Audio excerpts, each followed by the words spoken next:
So intentional serendipity is something that, the phrase, something that I came across about 6-7 years ago. A friend of mine gave a TED talk on intentional serendipity, and the whole idea there was you do a lot of good things with a lot of intent and things work out eventually in your favor. And that was about life and so on. But really, when you think of Salesforce as a 32,000 people startup, the mantra for us, now we are 20 years old, the mantra for us has been for the longest time that tactics drive strategy, which is somewhat different from what a classic organization would do. And what the mantra means for us is you do your tactic well, and eventually the game will unfold and you will have a good outcome. So when you think of intentional serendipity for us, for me personally, it means you got to be iterative, you got to have a point of view, you got to go fast, you do stuff, you learn from it, you iterate, and then you step back and you build further. As it pertains to sort of understanding prospects, customers, and so on, that is something that really helps us in actually doing stuff. There is also a major responsibility for leaders like Ben and myself and many others at Salesforce to actually always continue to step back and make sure that people are not just randomly going rogue. I think there's definitely a balance to be found between being in the wild, wild west and letting everyone have their gun and shoot each other and all that, and sort of on the other side, sort of just being top down and have all policy be determined in Washington, D.C. and going to the country, right? So I think we've got to build that balance, and I think our job is to sort of be the contrarian elements amongst the doers and make sure that what they're doing can eventually be connected. What we try to do, to take into account the 32,000, we want people to feel empowered to do something new, to innovate, to try new ways of approaching a problem, but we want to bring as much in as we can to economize the scale, to build strong vendor relationships, to minimize costs, to control churn of vendors, to control all of the things that happen when you have 32,000 people doing what they think is important. Yep. A big shift for us has been moving away from product marketing being the driving force of everything that we do, and really giving a little bit more onus on the sales team to tell us what's important to them. So if Ajit and I are doing our job right, our product teams are getting support through the always-on channels, through Bombora, through the ways that we're going to market, but they still feel like they have an effective partner in the sales teams on what are our quarterly sales plays, what are the low-hanging fruit for propensity to buy, is my product being represented effectively? So the way that we've done that in a way that's been proven is consolidating as much as we can. So we preach you have freedom to do things that are new, Bombora being a great example of that. We want you to push the envelope and try new approaches, but at the same time we're going to centralize as much as we can, because we can clearly articulate the value of doing so, and we can clearly control the message and the channels and the customer experience if we do that. Got it. I still remember back in 2014, if you were to buy a lead via Google SEM, it would cost us, call it like $70 per something, and now the cost is like 5x that, right? So there is definitely this transition where the typical channels that have existed, whether it's Google SEM or Facebook or whatever, have gotten far costlier, right? So part of it is Salesforce as a company is now tending towards $13 billion in revenue this year, which is massive, the largest pure play SaaS company that's anywhere close to this volume. And so when you look at it, the pipe gen objectives are immense, right? If we don't go outbound and if we don't go prospect in a nice, effective, targeted manner, then the logical action on the sales part is going to try to sell more to existing customers, which is not good from a customer success standpoint. Sure. So for us, sort of between the channels getting costlier in the typical spray and pray marketing approach, and then on the other side, the whole paradigm of continuing to give new business for sales to sell into, just means that we have to build this muscle. And correspondingly, when you look at it from a leverage standpoint, now Salesforce is a super successful stock, especially over the last couple of years and so on. But really, we have to meet Wall Street expectations. Our operating margins have to continuously improve. And when you think of that, marketing has to be more productive. So there are a bunch of factors that then tell us that we have to use every dollar far more effectively. And for that, it is just logical for us to use a combination of internal data that we have, plus use any external data paradigms that we can, that make sense, that we can use on an ongoing basis. So the real-time aspect, the up-to-dateness of the data, plus the consolidation of all sources into a single paradigm really is the need for us for our survival. I initially came across Bombora, the company, because our systems team had been talking to Bombora. I actually didn't know a whole lot. I kind of knew that this signal would be of use. We did look at a few different vendors that sort of purported to offer such data. Bombora just happened to be the one that actually had good data and allowed us to use that data on an ongoing basis in a way that was very consistent with what we wanted to do. But generally speaking, back to what I was talking about, which is the need for us to source new logos and the need for us to do that more effectively, based on that need, we actually internally, and we do a lot of data science within Salesforce, essentially internally. We first developed about 2.5 years ago this cross-sell account model where it's essentially a data science model that's usage-based, that says for any customer, what's the next best product to sell. So that was the propensity to buy for cross-sell. And then a year and a half ago, almost closer to 2 years ago, my team started doing the same thing for prospects. Now, in the case of prospects not having any data for usage, etc., we were obviously extremely focused on using everything that comes from Salesforce, where now Salesforce internally uses Salesforce for almost everything. So our campaigns are on Salesforce, our events tracking is on Salesforce, our data, of course, is on Salesforce, and so on. So we'd had that data. What we were lacking was the external signal around what we didn't know, right? And so whenever there was an engagement, we kind of knew, and our sales team is very strong, and so they can actually go figure out what to do next. In doing so, in building that model, Bombora just happened to be the right player. But as we looked at it, really, and this is sort of now a representation of how the model is for us, the data science approach. For us, intent is one big feeder into a far broader philosophy. And there have been some discussions around pull within sales, but also around whether intent should drive all discussions. Now, within Salesforce, I think the biggest thing for us is if we give some inputs to sales and those inputs are not credible enough, then over time we will be fired and a whole new paradigm will emerge, right? So we have to be very cognizant that what we do is extremely tested and is consistently good for sales to use.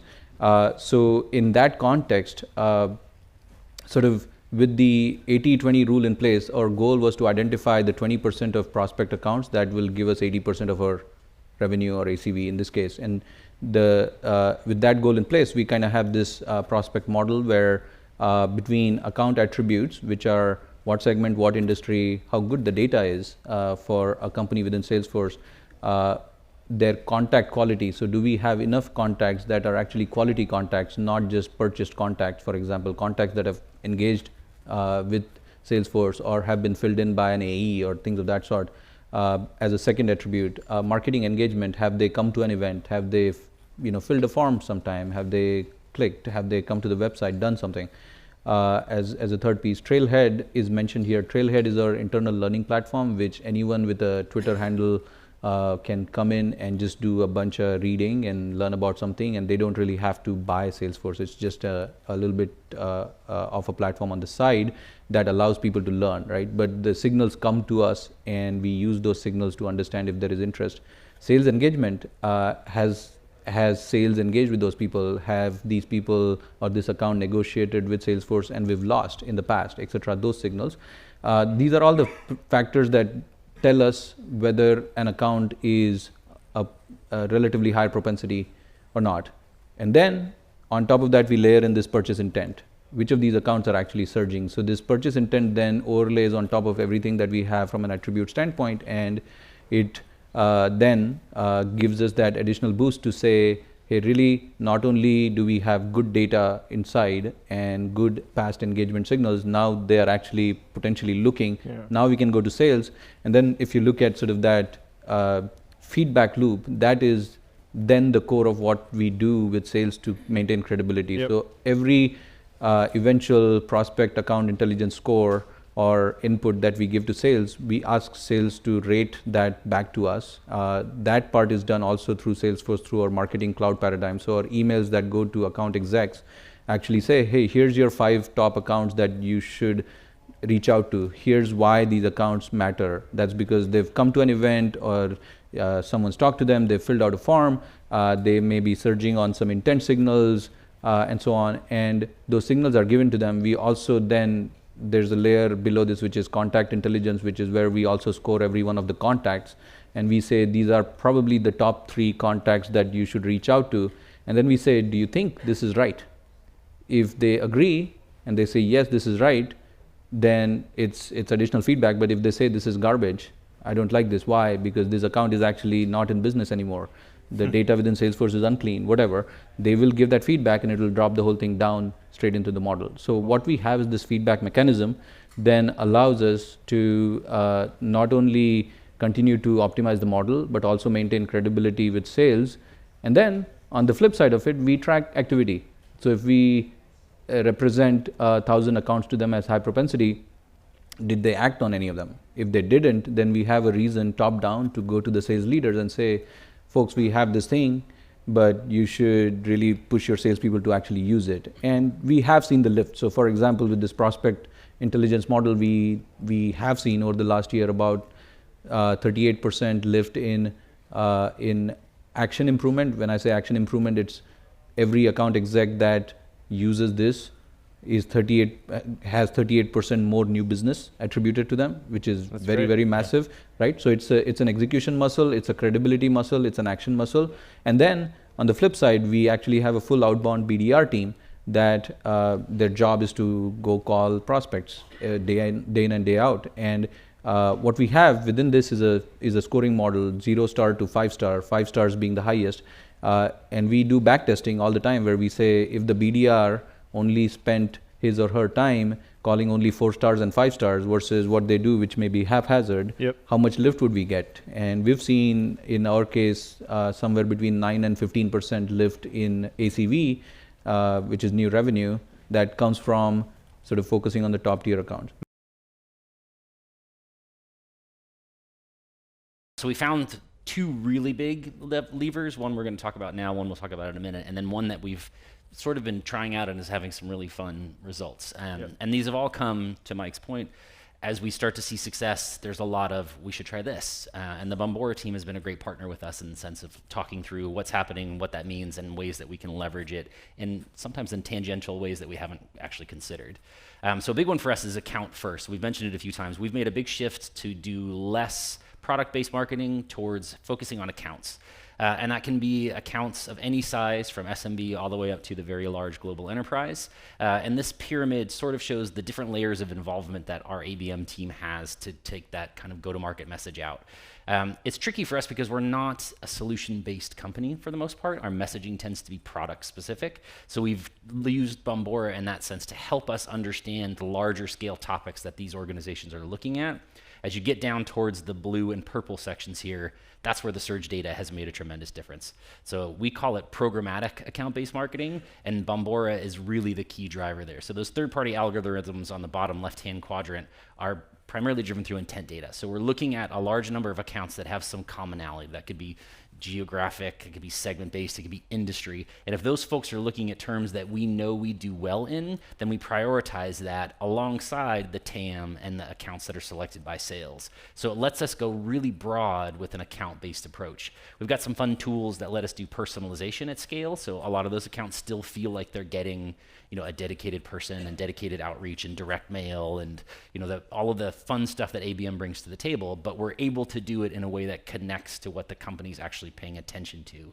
And that's made a tremendous difference. It seems simple, but it's very subtle when you start talking about account-based marketing. Can we look at companies that we've identified that are actually ingesting terminology that we know we can convert on, and can we then go out with an omni-channel experience that takes advantage of that? Yep. So as you can see, we've got a pretty sophisticated account-based marketing approach. There's a lot of work to do, but it's fun work. It's figuring out how to do these things more effectively, Global is a big discussion that we've heard today. That's a big one for us as well. There's a tremendous amount of benefit that we can get from intent data with GDPR regulations, with privacy regulations, because you can take a more agnostic and high-level approach, but have that ace in your back pocket of knowing this organization is actively looking at the things that I'm subtly presenting to them through their regular digital display stream or other channels. So that's an area that we're excited about.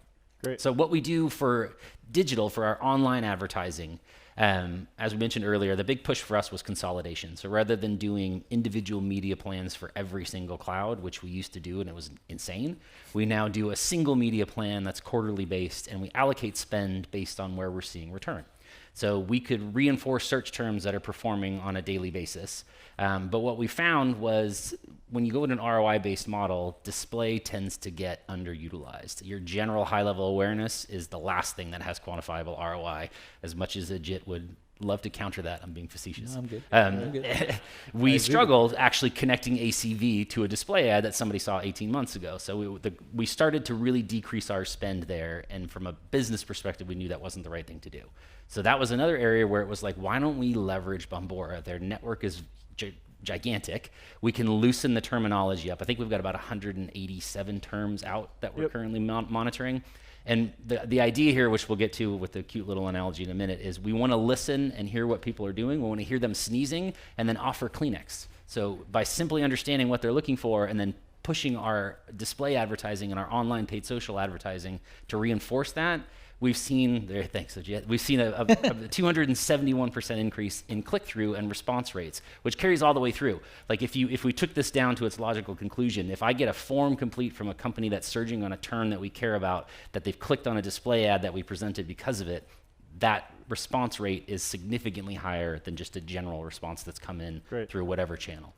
So it's helped us, while reducing overall spend at the top of the funnel, make that spend almost as effective, if not more effective than it was in the past. And there's still, we do, back to the 32,000 person startup, a lot of budget is still controlled by individual groups. So we have this consolidated budget, which is optimized for return, but we get incremental asks. So my team now acts as an internal agency. And if someone comes to us and says, hey, we want to give you X amount of dollars to run a general display, high-level awareness campaign for a product release or a cloud that we care about, we will bring Bombora in to leverage and maximize that investment. We know we're not going to get 7-figure investments for display, but if you give us a 5 or 6-figure investment and we layer that on top of Surge, the return's going to be much higher than it would have been in the past, where we just went out and basically segmented an audience and hoped for the best. So the idea there was, from account first, we use the same kind of logic on the left-hand side. Let's identify the accounts that we know are interested. Let's identify the accounts that a JITS team has identified as high PTB and high PTC, and let's let sales tell us the accounts that they want to go after. And then if we bring that in and we actually listen to what those accounts are doing, that gives us a clear output of the ones that we want to engage in. And some of the things that we can talk about offline is it's really interesting to have a conversation with the sales rep who is adamant that we should be selling Marketing Cloud to a customer who is not in any way, shape, or form actually engaging in terminology around marketing. So you get to have these fun conversations of, hey, I get it, you want to sell Marketing Cloud into an account because it's in your patch, but let's go look at the other 3 that are actually engaging in marketing terms, and maybe we'll get a quicker time to close and a higher ACV. I think we've had a lot of discussions, and I think companies have different compositions.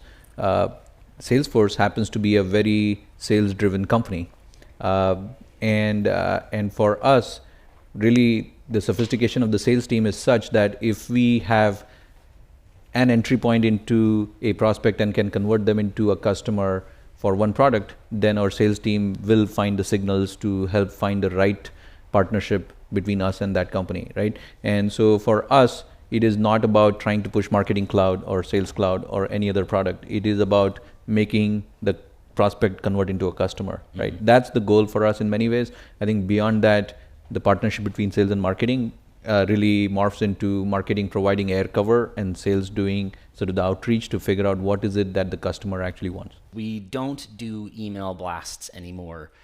We use what we call a dynamic email engine through our Marketing Cloud solution. That was a shameless Salesforce plug. But it allows us to let content dictate what someone actually gets. So using AI and using data, we're able to present 3 offers to each person individually based on a huge amount of data around who that individual is. So a lot of times we will present offers of products that aren't necessarily what you would think those persons would want to buy because the data is telling us another.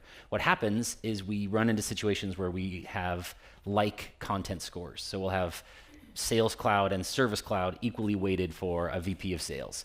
And we'll use Bombora as the tiebreaker. So if we have 2 pieces of content that are going to go out through this dynamic email engine that are both equally weighted, Bombora Surge will tell us what the account is looking at, and then that becomes the preferred method. So that's an interesting one that we've really seen a tremendous amount of return on. It also helps us control the amount of emails that are going out to our audience and make sure that they're absolutely the most effective that we can get.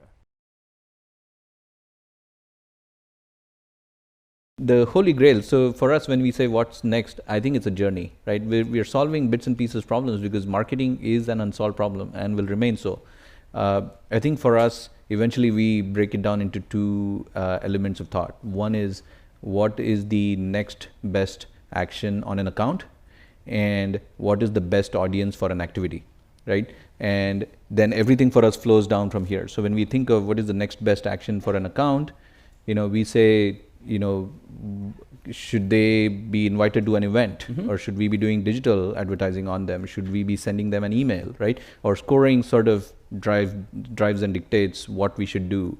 And then what is the best audience for an activity can also be then just be a transposed solution coming out of all of these approaches. So I think we continue to sort of say, in this case, in the case of digital, speaking for you a little bit, right? We will continue to build out a sort of common umbrella between the paid outbound and the inbound web elements, right? To say what is the common journey. Then we do this massive event routine that we do all through the year. Then the next question is, when should an event come into play in this game, right?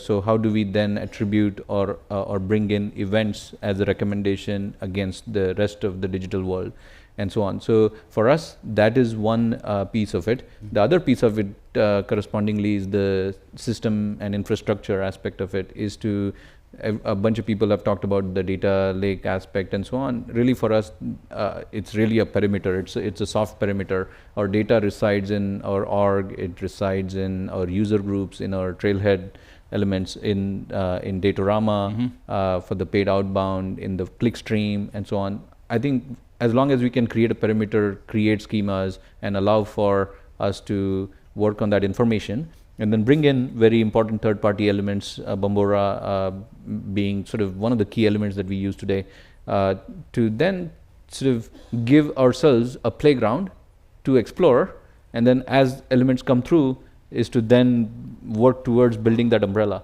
So that's really the piece that we are building on. We have a view. We look at a lot of questions that are originated bottom up, and we think as to whether those questions actually make sense to solve and what are we going to get out of it. If we are going to get something good out of it, we'll put the resources and keep building. Prioritization in that sense is the key for us. If we have 100 problems that we can solve today, and I think we have the data and the AI capability and the resources in some ways to do these, provided we tackle them one by one. So that's really it, and it's pretty exciting. There's a couple a little bit more in the weeds than JITs, and they're not super groundbreaking, but they're cool for us. We're really interested in churn reduction and deal progression and competitive analyses. Like, those are 3 areas where we haven't really leveraged you guys as well as we could. You've gone through the arduous process of being trust certified so that we can use your data in our org 62, which is a huge differentiator for us. So the key there is getting our sales reps to change their behavior is worse than turning the Titanic. It's really, it's so slow. So we've got Bombora data in there now. They don't necessarily know what to do with it. We try to help as much as we can. But if we can start to add that to, hey, you've got a deal that's been stuck at stage 3 for 90 days. Let's start taking a look at what this account's actually looking at, and can we proactively help that sales rep make competitive displacement outreach on a personalized level? That's powerful. If we've got a deal that looks like it should be renewing, and that customer is out looking at Microsoft Dynamics 365, we want to know about that as soon as humanly possible so that we can start to do intervention, work groups, on-sites, whatever it might take. So there's a lot of really adding in that level of, I don't know, almost like what's happening now, recency, that we don't leverage, and we'd love to figure out ways to do that. I think from a metrics perspective, from a success perspective, right, a lot of it is dependent on expectation setting and then success therein. So within Salesforce, at least our thought process is marketing does 4 things for the company. Number 1 is awareness, number 2 is demand gen, number 3 is pipe maturation, and number 4 is sales enablement. And we are talking about obviously corporate, product, all of it together. We here are talking mostly about the demand gen aspect of it because that's kind of what matters. Now, I think the thing to realize is that— Can you say that again? that is the easiest piece to metricize. Okay. And we have lead funnels, we have influence metrics, we have attribution models, and this is what we are talking about in many ways. That's what matters to sales. But what also matters is how are we maturing deals, right? When deals have pipeline, how are we helping them get more value, velocity, volume, etc. Those metrics. On the awareness side, we really cannot make the connection, of course, just like no one else probably can in the B2B world. But we have this city approach towards doing business. So we actually have a forward-looking view to say what are the top 25 cities in the world that will represent revenue for Salesforce in the future. And then off of that, we say what is our awareness in those cities? Do we need to invest in some programs to drive that? So for each of these pillars, sales enablement, how many of our account execs have sourced pipeline or sourced pipe on a given product? How many of them have won deals in the given product? If very few have won in a given product, that means they are basically not enabled. They are not able to sell it, right? So either the product is really, really bad, which is possible, or they are just not enabled, right? So then you surface those. So for us, success is this is where we stand today. This is what we are going to invest in, whether it's a dimension, a lens, or an objective. And then we say 6 months later, did we do a good job there? If we didn't, then clearly there was a mismatch between our intent and the action. Now, we are okay to fail as long as we take action, as long as we say we are doing it and we did it and we failed and then we moved on. And I think eventually this whole intentional serendipity piece comes back into play, where if we fail and we keep trying, eventually we are going to win, right? Eventually, maybe the outcome is, hey, our product does not have the features that it needs to win. And that is a win for us as far as getting us back to the product teams, right? So that cycle is what is communicated from the CMO up to the CEO and so on. And our job is to really help them get the data and the results to show that.